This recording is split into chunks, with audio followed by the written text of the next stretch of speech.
If you're a food and drink brand and your product isn't performing the way it should, maybe the sales have slowed down or the review keep mentioning that the taste is not that great, I have creating something to help you. It's called the Flavour Blueprint. It's a free guide that based on the process I use with my clients to fix their underperforming products. If you're tired of guessing and you want clarity before another batch, download your free Flavour Blueprint. If you want to create food or drink products that actually taste amazing, get the repeat purchases and see your sales go up, you need a flavor strategy.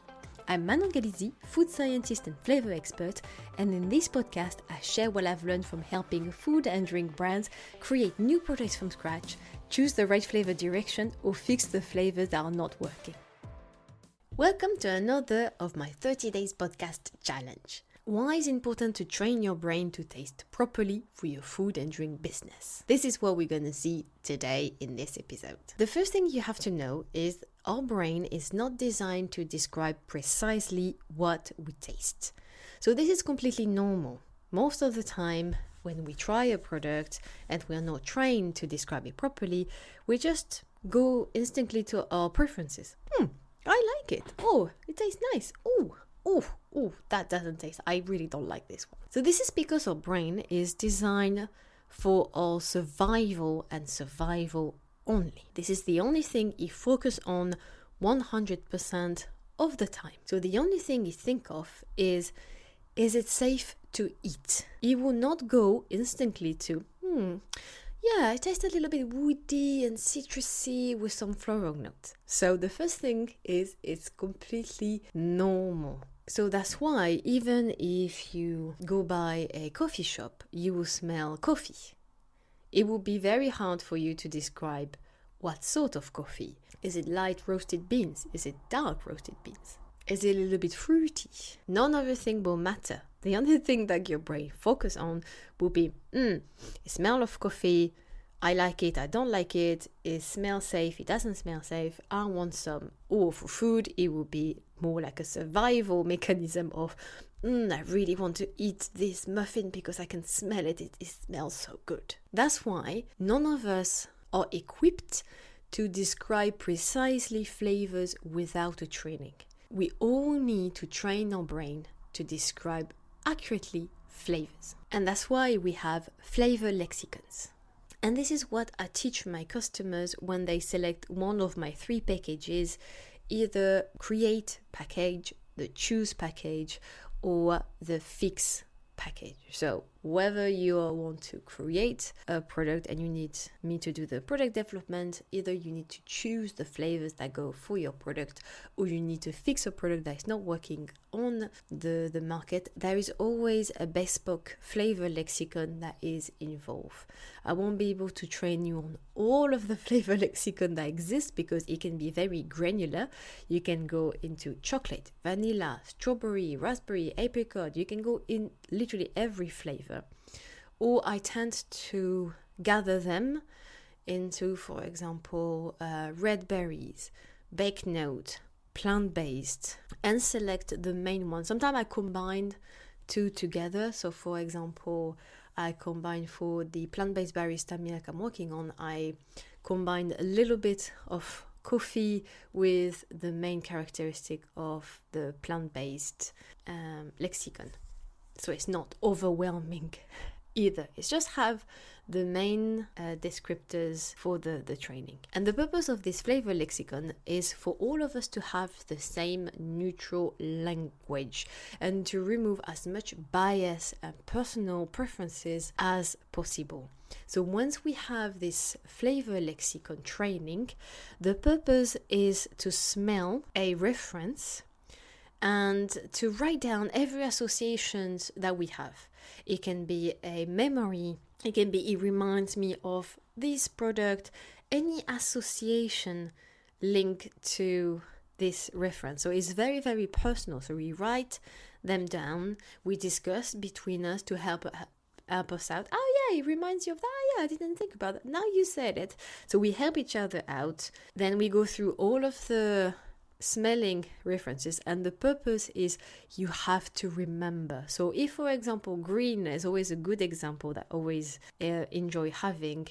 Green for me reminds me when my dad is cutting fresh grass in the garden. There is a technical word for that in English. Apologize. Right now is the only thing that comes to mind is just cutting fresh grass in the garden. But for other people, it will remind them of a green tomato, or if we remind them of something specific. So rather than me during a tasting say, oh, it reminds me when my dad was cutting the grass in the garden. Oh, it reminds me if I say it tastes a bit green, because we all been trained on the same reference, we don't necessarily have the same perception, the same memory, or the same association, but everyone knows what we are talking about. It can be something completely different for another person, but if I say green, then they will know and they'll be like, yes, it's green, but my association is X, Y, and Z. So then when we do a tasting, we come back to the references as much as possible. And you need practice. You have to practice your brain constantly, because this is a new skill. You can imagine it's like learning a new language. If, for example, you learn few words in Spanish, and if you don't practice for the rest of the year, you can be sure 2 hours later you have forgotten all of the learning you have done during that training. Practice is being more mindful first of what we eat and what we drink, because of course eating and drinking is a survival thing first of all, but it's also a pleasure thing. It can be a stress release, it can be a pick-me-up. So the primary function is not, of course, to describe how a food or drink tastes like, but you just have to be more mindful first of all in your day-to-day life. Whatever you drink, whatever you eat, close your eyes and focus on what you taste. Just focus on describing as much as possible. Just by doing that every day, everything you try, even if you're cooking, rather than just throwing all of your ingredients in a saucepan, smell them first. I didn't realize oregano was a little bit lemony. Oh, this olive oil is a little bit fruity. And then you mix them all together, and after you do the same when you eat the meal. And one of my employee, he said something very funny. He said, if I close my eyes, my son is going to think I'm crazy. And I said, you should do that with your son. That can be something you can even do with your kids, and it's even more important to practice mindfulness when you eat and drink with the little ones, so they can practice that later on, and they can appreciate even more all of the flavors coming from their foods and they drink. So it starts with mindfulness, and it's not easy because sometimes we eat very quickly without even realizing we are doing something in the same time. Maybe we are watching TV, we are calling someone, or we are working while we are eating something. So this is why it's so important I always say, close your eyes. Take 2 seconds, 5 seconds, a minute to just try to describe. Even if nothing come up, it doesn't matter. Just practice.